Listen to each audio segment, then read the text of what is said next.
Success mantra, we shape future. Hello everyone, welcome you all in today's the Hindu news analysis. So आज के the Hindu news analysis में कुछ sports से भी section है और कुछ ऐसी चीजें हैं जो वापस से एक होता है ना कि हिस्ट्री रिपीट्स इटसेल्फ, तो आपके लिए कहीं ना कहीं फैक्चुअल क्वेश्चंस बनते हैं और कुछ ऐसी चीजें हैं जो लास्ट ईयर चल रही थी और इस साल भी वो चीजें आएंगी न्यूज में और एग्जाम्स में पूछे जाते हैं। इट्स वेरी नॉर्मल कि उस सेक्शन से क्वेश्चंस आए। तो पहले एक बार एनालिसिस करते हैं कि क्या है आज के द हिंदू में, फिर स्टार्ट करते हैं एक डिटेल्ड एनालिसिस। राइट, चलिए पहला है मन कटिंग अननेसेसरी मोरल डायलेमा। देखो मन कटिंग जो होता है ना, जैसे अंग्रेज मैनकट बोलते हैं, मैन कटिंग, और हम लोग मन कटिंग बोलते हैं, वीनू मनकट से ये नाम आता है।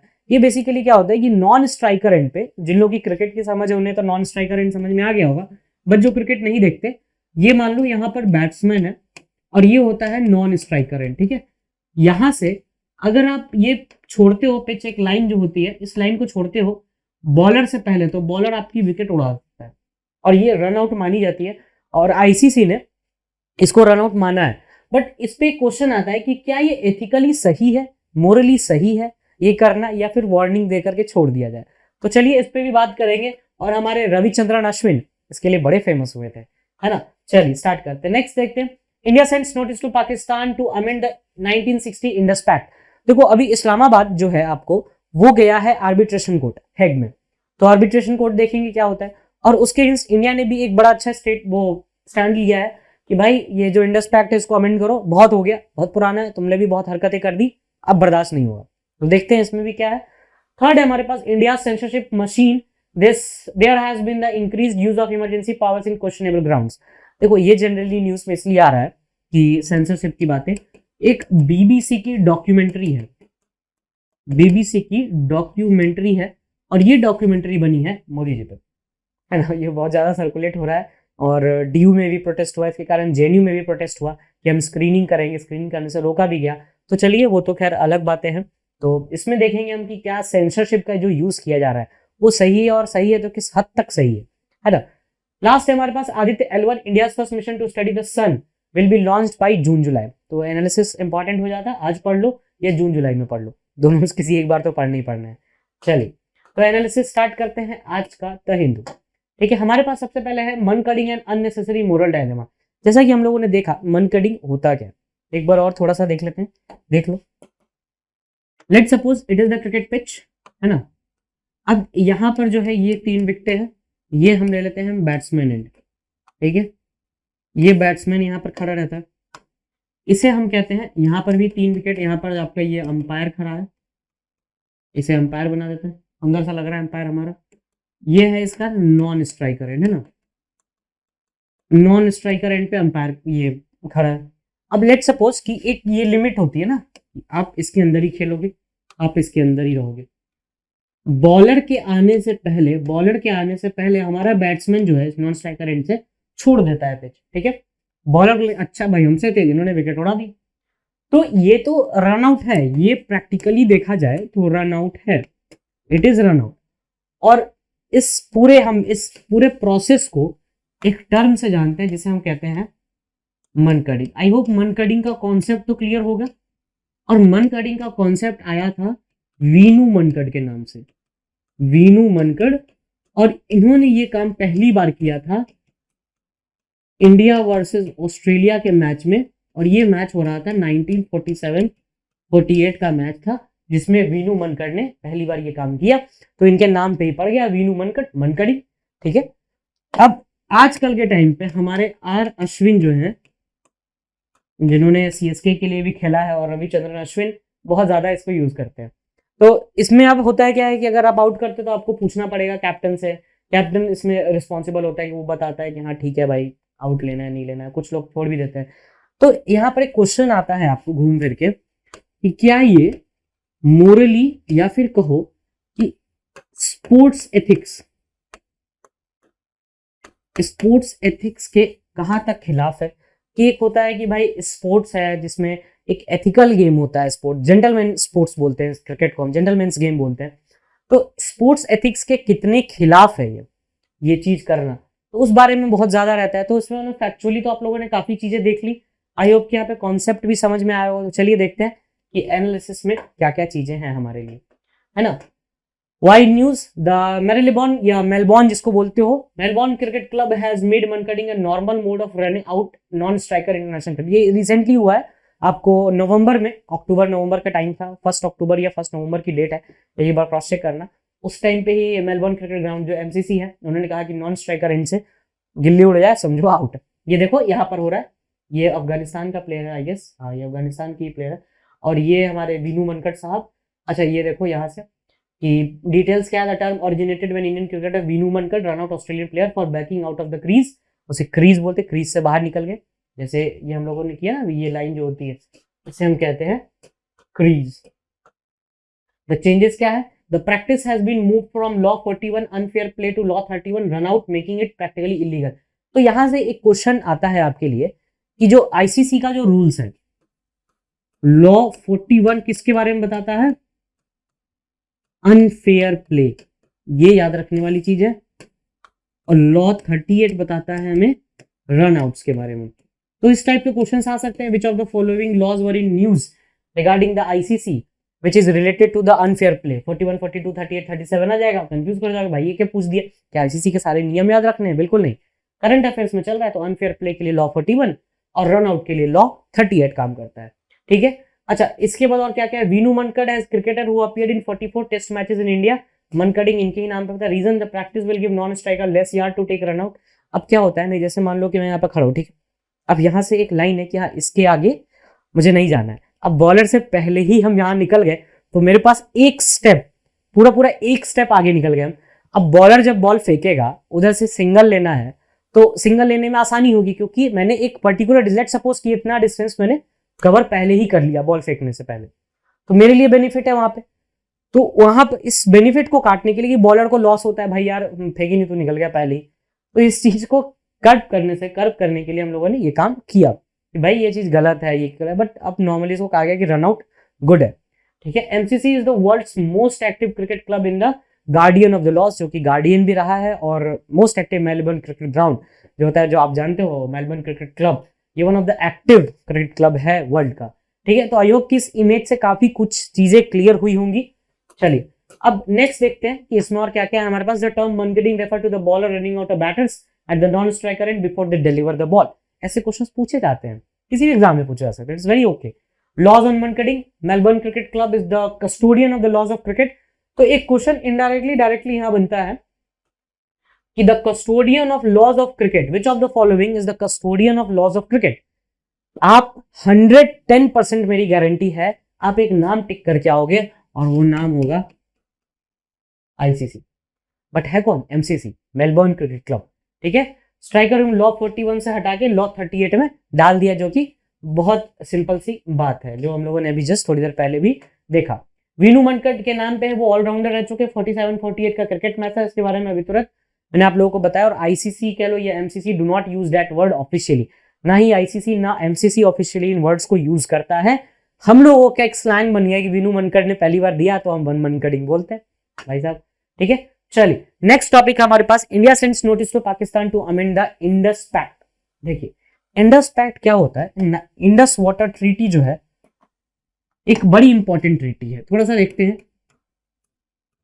इंडस वाटर ट्रीटी, ये ट्रीटी 1960 में आई थी, है ना, 1960 में ये ट्रीटी आई थी, and it is considered as the most successful treaty, अभी तक की सक्सेसफुल ट्रीटी मानी जाती है, क्योंकि इंडिया ने बांग्लादेश के साथ भी ट्रीटी किया है, नेपाल के साथ भी किया, भूटान के साथ किया, बट जो पाकिस्तान के साथ इंडस वाटर ट्रीटी किया था वो बहुत सक्सेसफुल मानी जाती है। अब इसमें क्या होता है कि वाटर का डिवीजन किया गया, 6 रिवर्स है टोटल, इन रावी, ब्यास, सतलज, झेलम, चेनाब, इसके साथ इंडस, इंडस भूल जाते हो यार तुम लोग, है ना। एक है पाकिस्तान, अच्छा ये याद रखना ये कौन सा साइड है, ये एकदम ईस्ट वेस्ट ऐसे रखना, ठीक है, इधर से रखते हैं, ये ईस्ट ये वेस्ट, जैसे इंडिया का मैप रहता है उसी तरह से वेस्ट यहां पर डाल दिया हम लोगों ने, ईस्ट वेस्ट, और ये हमारे इंडिया का साइड ले लेते हैं, ठीक है। अब इसमें जो एक रिवर है जिसे हम कहते हैं आई जे, मतलब इंडस, चेनाब और झेलम, ये 3 रिवर, इंडस, चेनाब, झेलम, और इंडिया के पास बचा रावी, ब्यास और सतलज, आरबीएस, वो इंडिया के पास है। ईस्टर्न रिवर, ईस्टर्न पाकिस्तान के पास, और वेस्टर्न रिवर्स कहते हैं आरबीएस और आईसी, इस तरह से ये चीजें बनती हैं। और इसमें ना एक साथ साथ एक चीज भी आ जाती है, आपने कभी पंजाब तो सुना होगा, इसमें एक वर्ड है पंज, पंज का मतलब होता है 5, मतलब यहां से 5 रिवर्स बहती हैं, जिसे हम कहते हैं इंडस, चेनाब, झेलम, रावी, ब्यास, सतलज। ये रावी, ब्यास, सतलज, झेलम, झेलम, चेनाब, तो आरबीएस सीजे, ये कितनी रिवर, 1 2 3 4 5, ये 5 नदियों का समाहार को हम पंजवाब बोलते हैं। पंज आब, आब मतलब पानी, ठीक है, तो वहीं से ये चीज बनता है। इस तरह से देख लो, हिंदी में देखना है तो पंज आब, है ना, आब का मतलब होता है वाटर और पंज का मतलब होता है 5, और यहां से वर्ड बनता है आपको पंजाब, ठीक है। और यहां से मोस्ट सक्सेसफुल ट्रीटी देख लिया हम लोगों ने। अब प्रॉब्लम क्या है कि पाकिस्तान क्या कर रहा है, वो जा रहा है आपको आर्बिट्रेशन कोर्ट, आर्बिट्रेशन कोर्ट। अब आर्बिट्रेशन कोर्ट बना था 1988 के अराउंड, 88-89 के अराउंड। ये आईसीजे से बिल्कुल अलग है, वो इंटरनेशनल कोर्ट ऑफ जस्टिस है, ठीक है, वो 45 में ही बना था। अब ये हमारा आर्बिट्रेशन कोर्ट है, तो दोनों को मिक्स मत करना। और इंडिया ने कहा है कि भाई जो तुम्हारा इंडस वाटर ट्रीटी है अब उसे चेंज करना है। अच्छा, इसमें डिवीजन इस तरीके से है ना, देखो बड़ा इंटरेस्टिंग डिवीजन है ये, कि आईसीजे पे केवल एब्सोल्यूट पावर किसकी है, पाकिस्तान के पास, और आरबीएस पे एब्सोल्यूट पावर है इंडिया की, ठीक है। इस नदियों पे जो भी काम होगा वो हमारे परमिशन से होगा और हम ही कर सकते हैं इस पे, और आईसीजे में केवल पाकिस्तान कर सकता है। अच्छा, इसमें मीडिएटर कौन था, इसमें मीडिएटर था वर्ल्ड बैंक, ये बड़ा इंपॉर्टेंट, इसमें मीडिएटर था वर्ल्ड बैंक। तो ये चीजें भी देखने लायक है थोड़ी थोड़ी। चलिए, तो पूरा फैक्चुअल इंफॉर्मेशन तो काफी हद तक देख लिया और समझ लिया कि किस तरह से डिस्ट्रीब्यूशन है। तो थोड़ा सा यहाँ से इस इमेज को देखते हैं, द हिंदू का इस वो इमेज है। Indus system of rivers comprises main rivers and its tributary namely Ravi, Beas, Sutlej, Jhelum, Chenab. Punjab का कॉन्सेप्ट देखा था ना, यहाँ से इसी वाले टर्म से देखा था हम लोगों ने भी जस्ट, कि पंजाब नाम का भी कुछ चीज है और वो इस तरह से कनेक्ट होता है, Punjab. The treaty provides India absolute control over Ravi, Beas और सतलज, आरबीएस, और पाकिस्तान के पास आईसीजे। ये ईस्टर्न रिवर्स है और ये वेस्टर्न रिवर्स है, ये याद रखना बस, ठीक है। तो इस तरह से काम करना है कि इंडिया पाकिस्तान जो है वो वेस्ट साइड में आता है और ये ईस्ट साइड में, तो ये ईस्टर्न, ये वेस्टर्न। ये हमारा पहले वाला डायग्राम सही था, इस पे देखना ईस्टर्न वेस्टर्न जो भी है, तो इस तरह से बनता है ये रिवर सिस्टम पूरा। नेक्स्ट हमारे पास क्या है, इसमें ये स्ट्रॉन्ग करंट दिखा रहा है, ये हिमाचल प्रदेश मनाली का, भाई लोग रिवर राफ्टिंग करते रहते हैं। India is permitted to use waters of the western rivers. India कौन सा रिवर यूज करता है, वेस्टर्न रिवर्स, अभी जस्ट बताया, और पाकिस्तान ईस्टर्न रिवर्स। जिस साइड पे जो कंट्री है ना उसके साथ उसका नाम दे देना है बस, और कुछ नहीं। तो आई होप कि यहाँ पर क्लैरिटी होगी काफी सारी। और जनरली कंट्रीज जो इस पर हाइड्रो इलेक्ट्रिक पावर प्लांट चलाते हैं, ठीक है। और ये इंडस रिवर सिस्टम है, अगर देखना चाहो तो इस तरह से देख सकते हो। ये देखो, ये हिमाचल से कहीं निकलती है और ये आपको यहाँ पर आके ड्रेन कर जाती है, ठीक है। अब ये देखो किस तरह से आती है, अब यहाँ देखोगे तो ये इंडस रिवर सिस्टम है, ये इंडस है, ये झेलम, चेनाब, रावी, सतलज, ब्यास, ये इस तरह से बनता है, ठीक है। ये इंडस निकल रही है आपको यहाँ से नीलम से, और ये कनेक्ट होते चले जाती हैं आगे लास्ट में, और ये सिंध में जाकर के अब नीचे जाके मिल जाएंगे। तो ये इंडस रिवर सिस्टम था आपका। चलिए, अब इस पर कुछ फैक्ट्स देखते हैं कि इस्लामाबाद जो है वो आर्बिट्रेशन कोर्ट गया है, हेग, आर्बिट्रेशन कोर्ट हेग में है। Raising concerns over the 2 hydro electric power in जे&के, Indian official says it goes against the pre existing channel of the dispute resolution. कि हम लोगों ने पहले बोला था कि डिस्प्यूट जो भी होगा हम लोग आपस में बैठ के बात करेंगे, तुम्हें क्या चुल मची थी वहां जाने की, साथ में बैठ के बात करते हैं। The source had moved to push the World Bank for a court of arbitration ran counter to the pre-existing channel of dispute resolution through a neutral expert appointed by the World Bank. बात पहले ये हुई थी कि world bank एक neutral expert लाएगा और हम दोनों बात करेंगे पहले, उसके बाद वर्ल्ड बैंक के पास जाएंगे। और क्योंकि वर्ल्ड बैंक मीडिएटर था तो वर्ल्ड बैंक ही एक न्यूट्रल आर्बिट्रेटर अपॉइंट करेगा। तुम्हें क्या चुल मची थी आर्बिट्रेशन कोर्ट जाने की, तो हम लोगों ने नोटिस दिया, रिवाइज करो कंडीशन अब।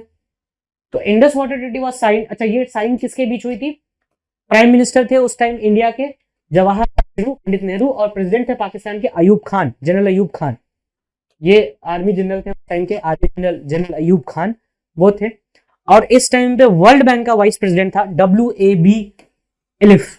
इनका नाम याद रखना, ये 3 नाम याद रखना, बड़े इंपॉर्टेंट नेम है इस बीच में। कि एक उस टाइम पे पाकिस्तान के आर्मी जनरल थे प्रेसिडेंट जनरल अयूब खान, और इंडिया के प्राइम मिनिस्टर थे जवाहरलाल नेहरू, और वर्ल्ड बैंक की तरफ से थे WAB एलिफ।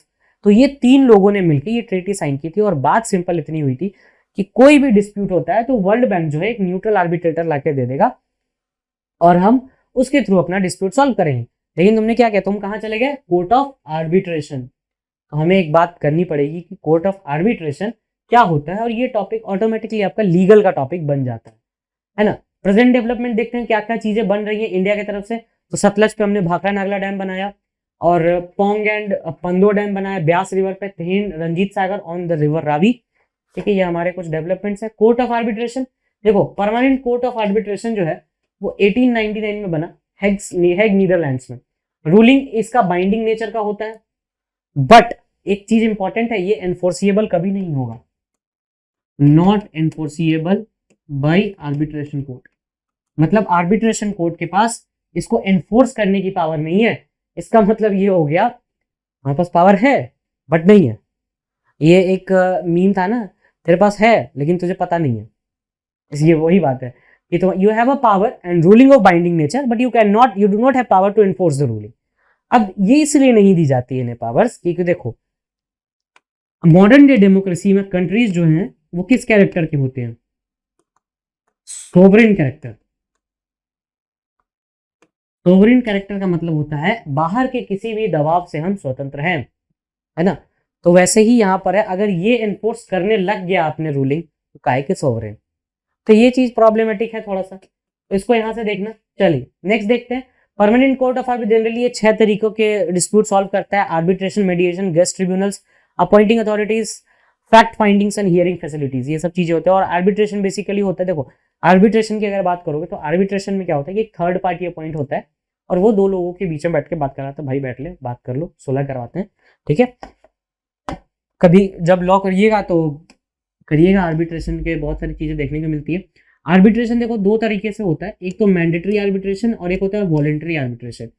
मैंडेटरी आर्बिट्रेशन में यू हैव टू डू, और वॉलेंटरी में क्या होता है, बोथ पार्टी विलिंगली अग्री करते हैं आर्बिट्रेशन करने के लिए।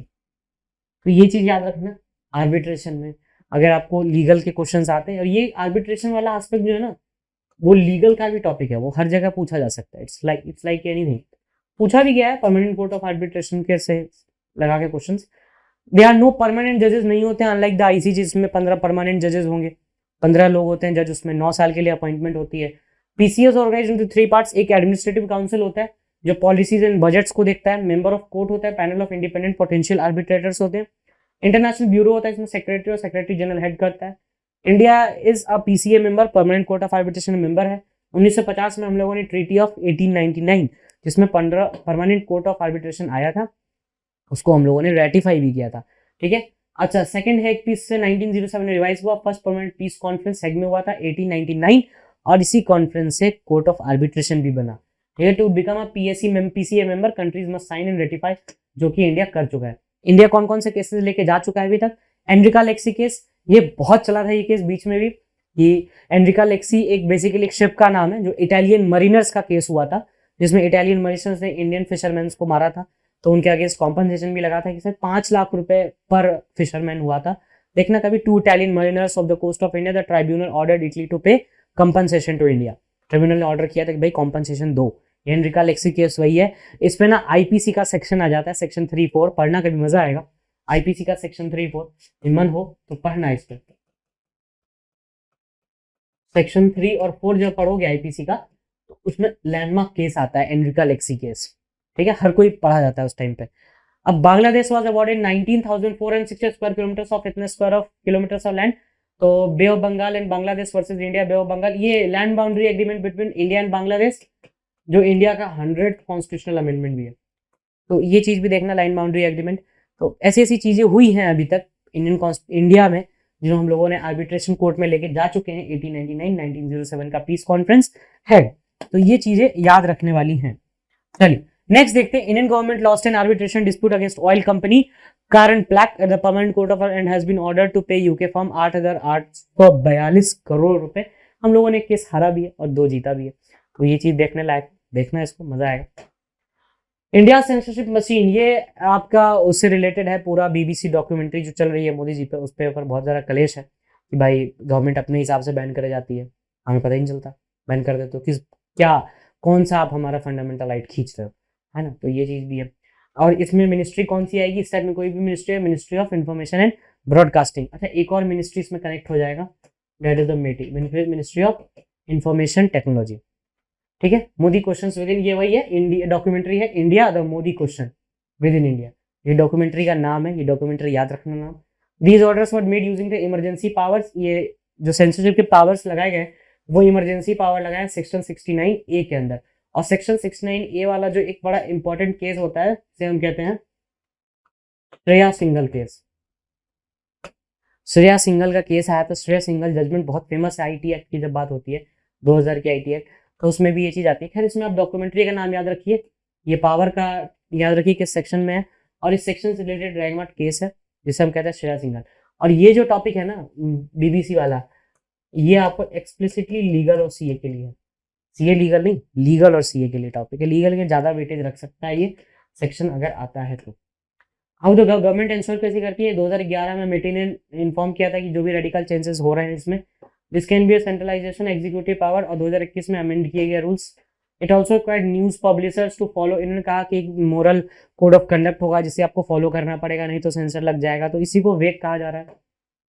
This year started with more propose changes, अब धीरे धीरे उसमें और चेंजेस हो रहे हैं धीरे धीरे, कि एक फेक न्यूज के रिगार्डिंग बात भी है। जब हम लोगों ने एक बात पढ़ी थी, याद करना, कि अगर फेक न्यूज पब्लिश होती है कोई या फेक पोस्ट आता है ऑनलाइन, तो प्रेस इंफॉर्मेशन ब्यूरो जो है वो उसको रेटिफाई करेगा पहले, उसके बाद वो चीज हटा भी जाएगी अगर वो फेक होती है तो। ये ऐसी भी चीज हम लोगों ने पढ़ी थी बीच में। Now it is about the Aditya L1। Aditya L1 जो है वो इंडिया का पहला मिशन है जो कि सन के बारे में स्टडी करेगा, जून जुलाई को वो लॉन्च हो जाएगा। ये देख लो भाई, ये L2 है, L1 है, यहाँ पर रहेगा, ये सन को स्टडी करेगा इस तरीके से। क्या है, इसरो लॉन्च कर रहा है, इसरो के चेयरमैन है एस सोमनाथ।